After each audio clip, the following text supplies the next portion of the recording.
Hi everybody and welcome back to school. I hope you enjoyed your vacation.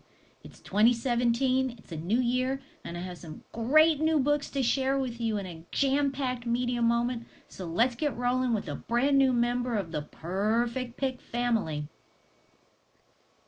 We've had many requests for this book, so I've ordered 6 more copies and made it a perfect pick.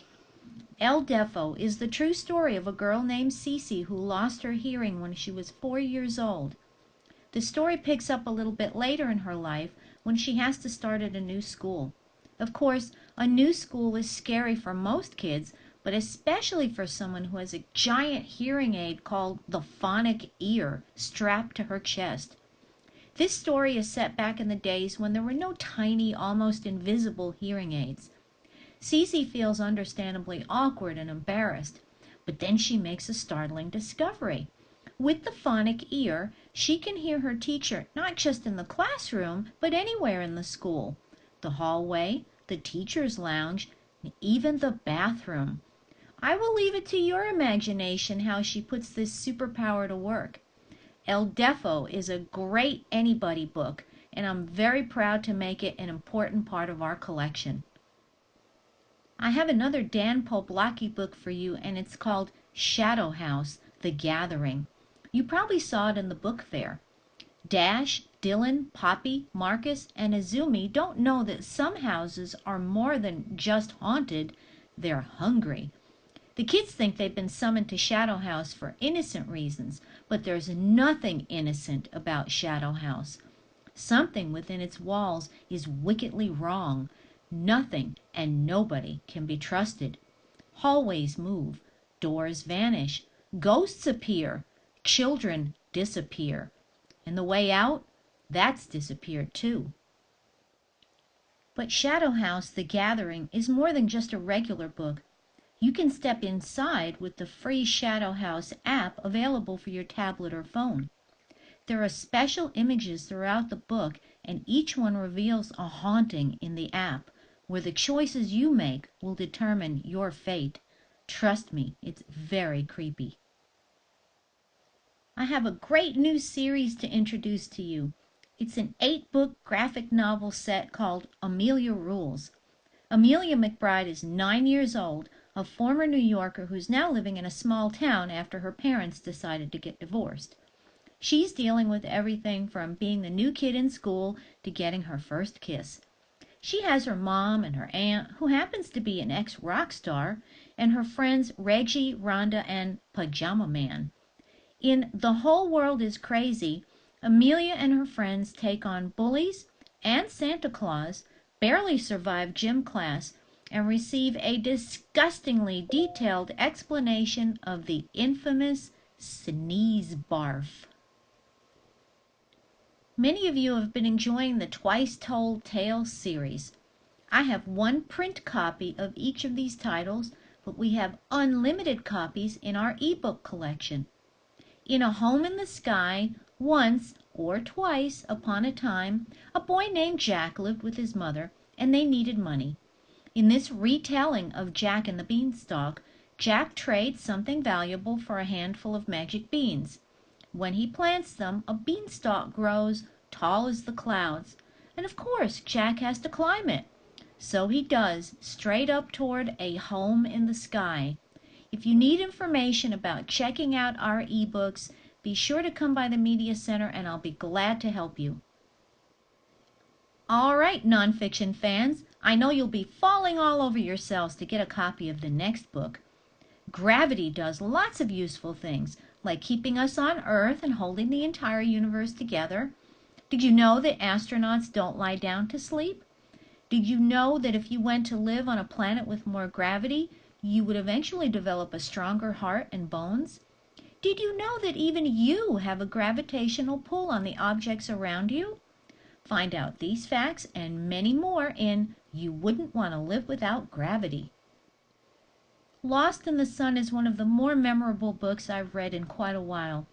Honestly, there were some times it made me cry.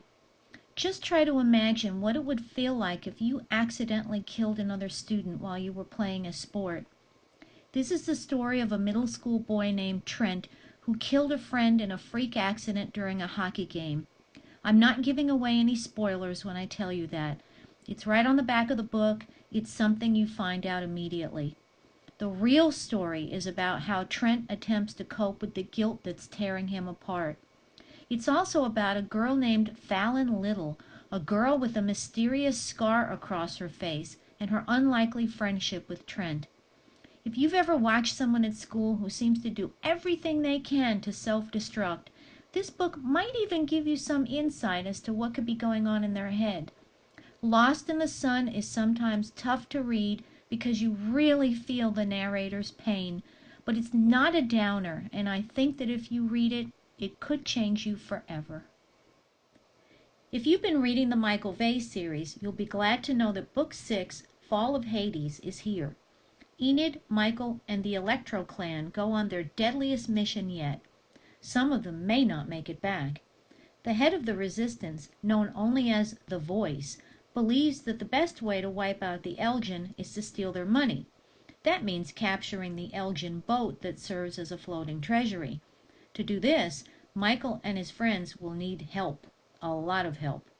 Obviously, if this makes no sense to you, that's because you need to start with Book 1 in the series, The Prisoner of Cell 25.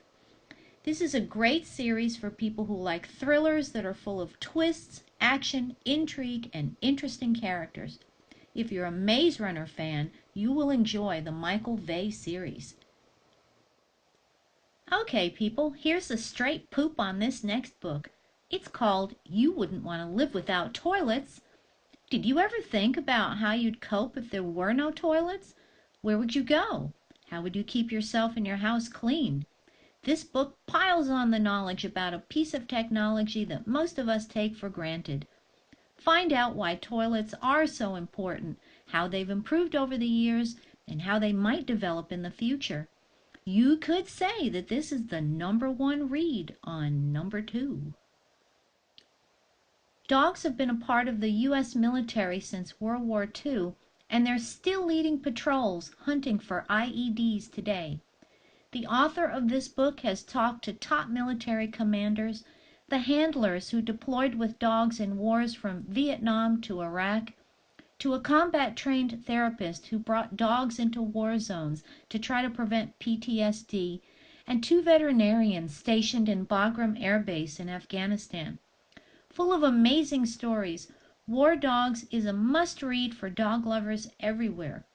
Even though I never read books with a dog on the cover, I think I might consider this one. Chains is the first novel in the Seeds of America trilogy, a historical fiction series that follows the story of Isabel, a 13-year-old slave fighting for her and her younger sister's freedom during the Revolutionary War. The story is set in New York in 1776 to 1777, a time when slavery was both legal and common in the colonies. Chains has been a perfect pick since the beginning, but I'm excited to say that after a very, very long wait, the 3rd and final book in the series has been published and we have it. The 3 books are Chains, Forge, and Ashes, and now is the time to begin reading this terrific series from beginning to end. Even though there's been no change in books 1 through 6 since the last time we visited, I still want to update you because it's now about 8 weeks from the beginning of March Madness, and the time's going to go fast. Wonder has moved up 1 and is in 7th place. The Maze Runner has gone down 1. Ghosts continues its rise. It's up 2 more places to number 9. The Night Gardener is down 1. The 4th stall is down 1. No change in Roller Girl. Diary of a Wimpy Kid, The Ugly Truth, is up 1. Life as We Knew It is up 1. The Raft is back on and is up 2 places. And All the Lovely Bad Ones has dropped 3 spots. Come on, people. Read your favorite books, share them with your friends, and be ready for March Madness in just a few short weeks. Okay, everybody, that's a wrap for this week. Thank you so much for watching. If your teacher showed the video, please thank them for showing it. I hope that you found at least one good book that you're anxious to come in and check out. I hope you have a great week, and I'm going to have some terrific books for you next Wednesday, so I'll see you then. Take care. Bye-bye.